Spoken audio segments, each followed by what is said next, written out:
Still on time. There you go. There you go. Relax. See everything coming. Sparring this big boy, A heavyweight. heavyweight boy, and Tank hit that nigga. He hit him so hard that he was on the top of the rope just like this.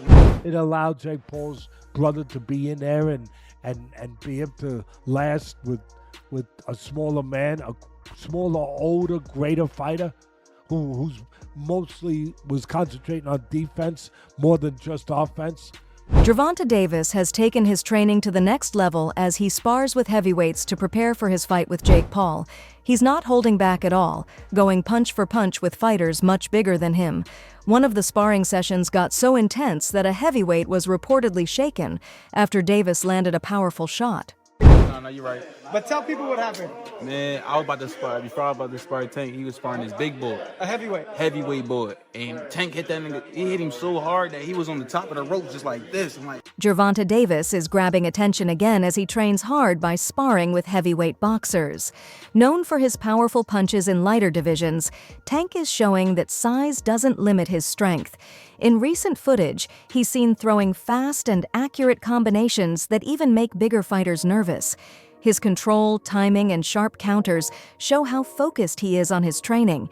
Every move proves he's not only building power, but also improving his stamina to face stronger opponents, something he'll need in his upcoming fight with Jake Paul. Look like you're playing pool with a short stick. Ball in between them, Kev. Punch when he punch, Kev. Punch when he punch. Punch when he punch. Yep. They ain't stopped firing. We slowed down. Now we're gonna commence firing again. That's what we do. We reload and come back. Yeah, you ain't gotta get close, Tank, because we know you're scared to get close. Get close, Tank. Keep rolling, Kev. All the way down the road. Come to me, baby. Even with the big size difference between Gervonta Davis and his sparring partners, Tank keeps testing himself against much heavier boxers. These sessions aren't about showing power, but improving accuracy and control. He's learning to manage distance, control the pace, and keep his explosive style even under pressure. His team says this training helps him understand movement and timing, which will be key against Jake Paul's unusual fighting style. Since Jake's biggest advantage is his size, Davis is sparring with heavyweights to remove that fear early. It's a smart plan that shows his focus, discipline, and confidence as he prepares for any challenge when the fight begins. Here's a clip of Gervonta Tank Davis releasing footage of him training and sparring with the heavyweight ahead of his showdown with YouTube sensation turned professional boxer Jake Paul that's set to take place November 14th in Atlanta, Georgia at the State Farm Arena. Tank Davis is 5'4" and he weighs in at 135. His last fight, he actually was 133 pounds. Jake Paul is 6'1" with a 76-inch arm reach, and he weighed in at 199 pounds his last fight. And fight before that, he weighed in at 224 pounds. Gervonta Tank Davis has a 67-inch arm reach. This is why this fight has to be ruled an exhibition and not a real professional boxing match, because no boxing commission would sanction it. Let me know what y'all think about this. As you see, Tank Davis is using and working on movement. Let me know. I'm gone. Peace. Former UFC star and fight analyst Chael Sonnen believes Gervonta Davis is carrying the responsibility of boxing's reputation in this fight. Sonnen said that while Jake Paul has brought attention to the sport, it's now up to Tank to show fans what real boxing is all about.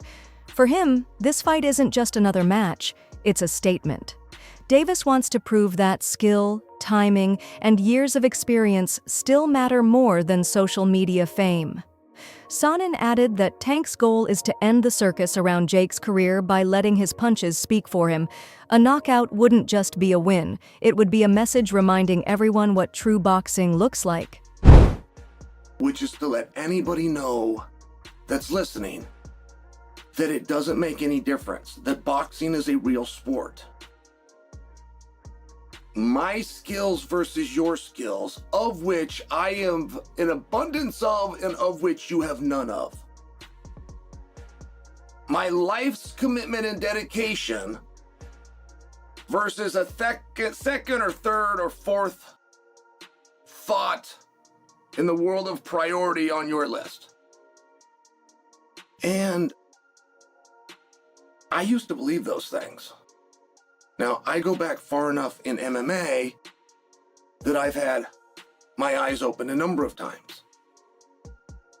The fact that karate was so incredibly useless, or the fact that Jeet Kune Do was so incredibly useless, like these were not things that I would have bet on when I was in high school. As a wrestler at that time, I would not have assumed that I would fare well in a fight against somebody that knew Kung Fu. We had all been falsely led through Hollywood. Not through competition, not through sport, not through understanding of the game, but just through Hollywood. We were told that those guys were the most dangerous guys. So, we then eventually get up to Conor McGregor versus Floyd Mayweather, which had a weight discrepancy, but it was very small. I mean, I watched him weigh in, I want to say it was like 8 pounds. As fight week gets closer, new footage shows Gervonta Davis sparring with heavyweight fighters in training. These sessions are not easy workouts. They're intense and push Tank beyond his limits. His coaches say the idea is to make the real fight feel easier by preparing him against tougher opponents. Facing bigger fighters helps him improve his defense, head movement, and ability to create power against larger bodies. Each round boosts his confidence, proving that even against stronger men, his speed and timing stand out. It's an unusual but smart strategy that shows how seriously Davis is taking Jake Paul as a real challenge.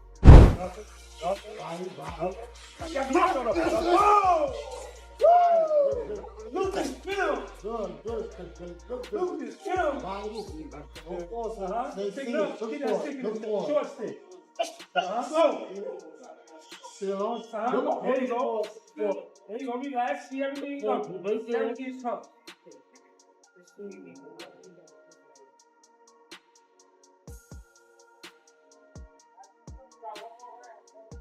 Famous boxing trainer Teddy Atlas praised Gervonta Davis as one of the most powerful and skilled fighters in boxing today.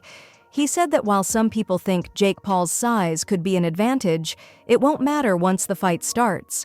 According to Atlas, Davis's experience against all kinds of fighters, counterpunchers, pressure fighters, tall opponents, and defensive experts, gives him a clear edge. Jake, on the other hand, hasn't faced real boxing veterans. Atlas added that those asking, "What if Jake lands a big punch?" are missing the real point. Davis's ability to stay calm and adjust under pressure is what separates a true fighter from someone who's just in the ring for show. You have one guy who, he's smaller, but he's a top fighter, he can punch, and he's fighting a guy who's not a top pro fighter, who's bigger.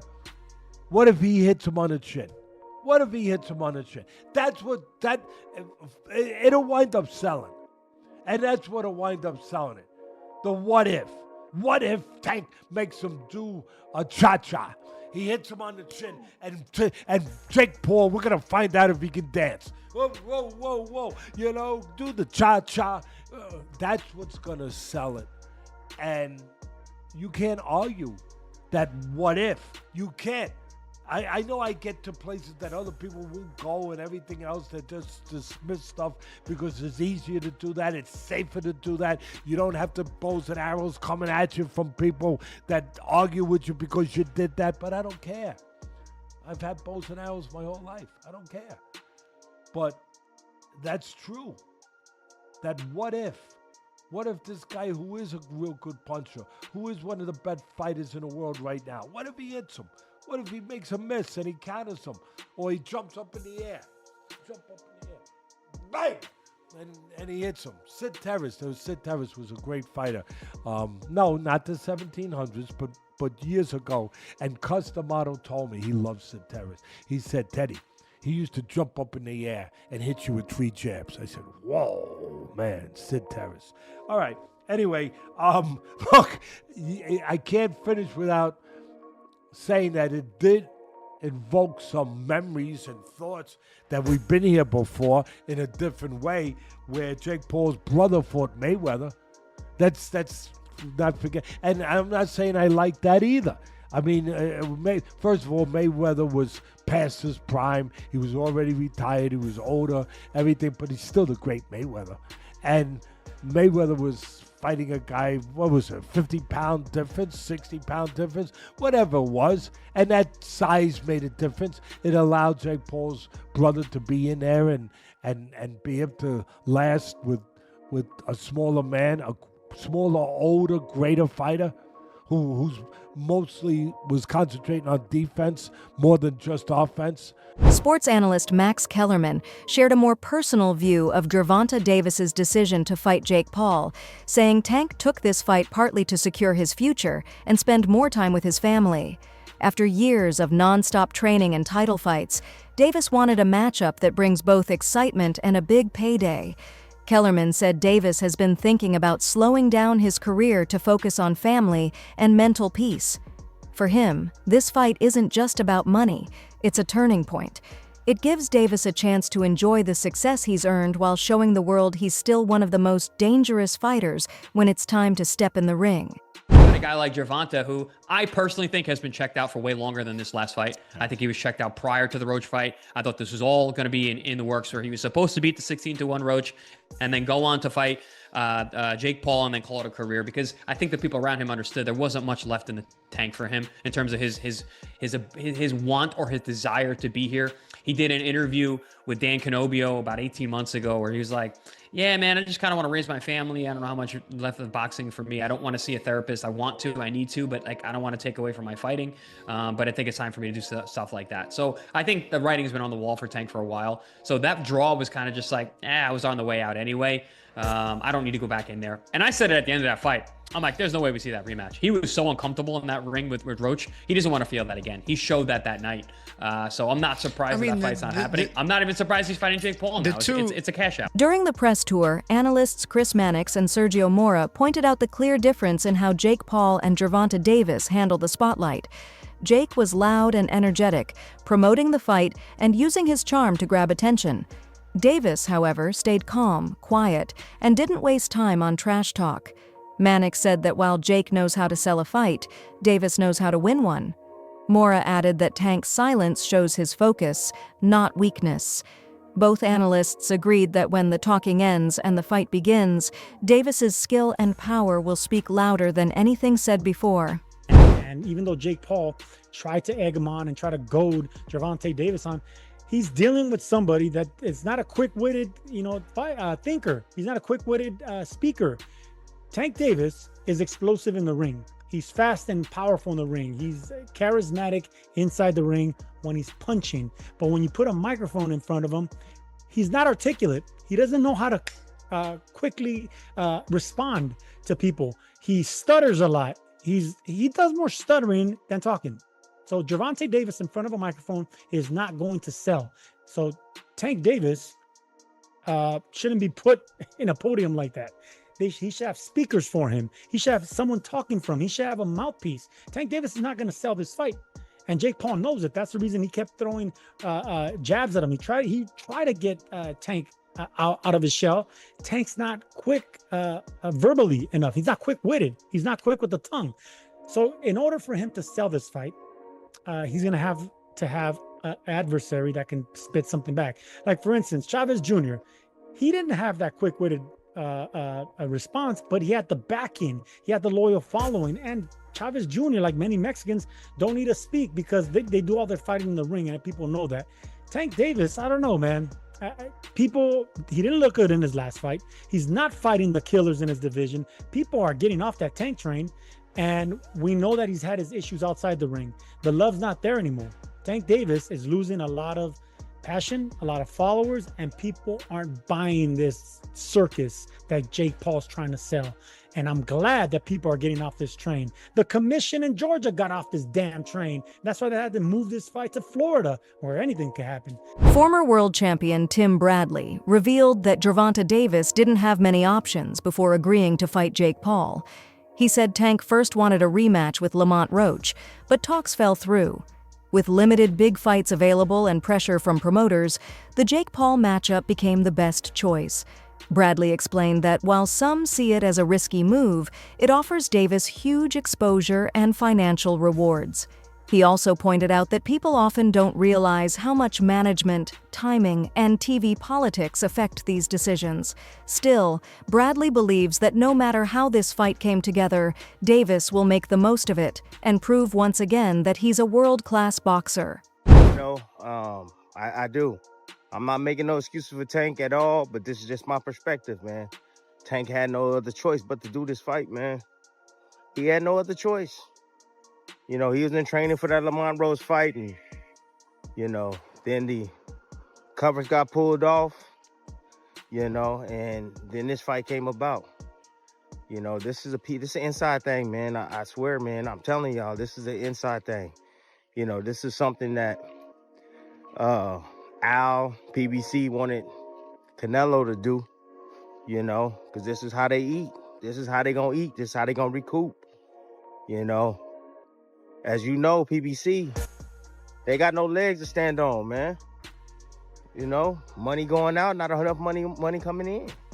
They got to spend their own bread, for everything, for everything. So, they need money coming in. And their guy, Canelo, left. He with Turkey now. They wanted Canelo to do this fight. And now Tank is obligated to do this fight, man. Again, to save PBC. I promise y'all, man. I'm telling you. Tank was already signed up to fight Roach rematch. He was already signed up, You could just tell, man. I can tell, Yesterday, listening to the press conference, I saw, I don't know what it was. It was something with Jalen Love, and it's like a secret. I don't know what that is. It's a secret, though. After the press conference, some fans started wondering if Gervonta Davis was truly focused on the Jake Paul fight. People noticed he stayed quiet, showed little emotion, and didn't react to Jake's trash talk. While some thought he was just focused, others saw it as a lack of interest. The clear size difference between them also sparked talk about whether the fight is fair. Many expected Tank to be more vocal, but he stayed calm and distant, likely saving his energy for the ring. Those close to him say his silence isn't a sign of disinterest. It's part of his mental preparation. Davis simply refuses to waste energy on drama that doesn't win fights. Jake Paul legitimately cooked Gervonta Davis in that press conference, and I really don't know how to feel about that. And to be honest with you, I still don't understand how boxing even allowed this to be made. I don't. Dog, this is not an overstatement. Literally one of the core pillars holding up boxing is this literal, fake superiority complex that they have over literally every other combat sport. Despite literally being the least effective main combat sport there is. Brother, kickboxing, Muay Thai, Brazilian Jiu-Jitsu, wrestling, brother, I put judo over I put boxing. In terms of practicality of combat, oh yeah, 100%. Brother, if Jake Paul makes it competitive against Gervonta Davis, I'm looking at this brother. Oh, well, weight difference, brother. Gervonta Davis has been training his entire life. I'm sorry, bro. It's bad enough that the fact that if this was under any other combat sport, this would literally be one of the most one-sided matchups of all time. And it wouldn't be in favor of Davis. No, dog, if you did this under an MMA rule set, oh my gosh, bro, Paul cooks Gervonta. It's not close at all. Round one finish level. Understand this, Gervonta Davis versus Jake Paul is taking place in literally the only combat sport where Davis should win. I'm still shocked that they allowed it to be made. Because, there's no upside. If Jake Paul beats Gervonta Davis, now we're kind of looking wait a minute. What? Brother, don't forget. I still think it's a horrible look that Tyson Fury couldn't finish Francis Ngannou. That is so bad. Well, Francis Ngannou's a great boxer. Francis Ngannou, no joke, is one of the worst boxers to ever be in the UFC. He just has absurd power. No, look at the technique of Francis Ngannou. It's not that good. It's carried by power. Going into I'm hyped, but it's also, I'm looking at this bro, Gervonta has to finish, bro. While Jake Paul is often blamed for turning boxing into entertainment, some critics are now questioning Gervonta Davis for agreeing to fight him. They argue that by taking this match, Tank is supporting the same influencer boxing trend he once spoke against. Some fans wanted him to face real contenders and feel this fight is more about show than legacy. Others, however, defend his choice, saying boxing has always mixed sport and entertainment. For Davis, it's about proving that real skill still matters, even in this crossover era. If he dominates Jake Paul, he can silence the critics and remind everyone that true boxing ability will always stand above hype. Paul is not the problem with boxing, Tank Davis is. Jake Paul's doing exactly what he's supposed to do. He's a Disney Channel kid, YouTube star turned boxer. Of course, he's gonna make these stupid spectacle matchups. He doesn't care about his career, his legacy, or the sport. Meanwhile, we have Tank Davis, the heir apparent to Floyd Mayweather and Adrian Broner, who has real talent. And if he was actually consistent in the ring and was willing to get in with some of the best fighters in the world, he could be top 3 pound for pound best fighters in the sport. But instead, Tank just wants to hold up his division for 5 years and make a mockery of the sport, especially with this fight. Thanks for watching. Like, subscribe, and stay informed. Stay tuned for more updates, and let's keep our news accurate.